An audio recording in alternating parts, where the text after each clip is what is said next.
Hello అండి, చిన్ని బన్నీ ఛానల్కి స్వాగతం. ఈ వాషింగ్ మిషన్లో బట్టలు ఉతికాక వైట్ బట్టలు తెల్లగా రావని అంటారు కదా. వైట్ బట్టలు తెల్లగా రావు, మురికిగానే ఉంటాయని అంటారు కదా. దానికోసం ఒక చిట్కా చెప్తాను, చేసుకోండి. అయితే వాష్ అయిన తర్వాత మళ్ళీ యథావిధిగా క్లోజ్ చేసేయండి. మళ్ళీ క్లోజ్ చేసేసి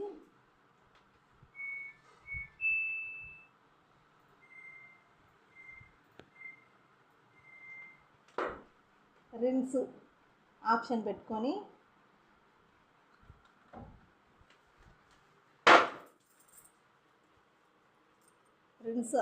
పెట్టుకొని ఈ బ్లూ ఉజాలా బ్లూ వేయండి.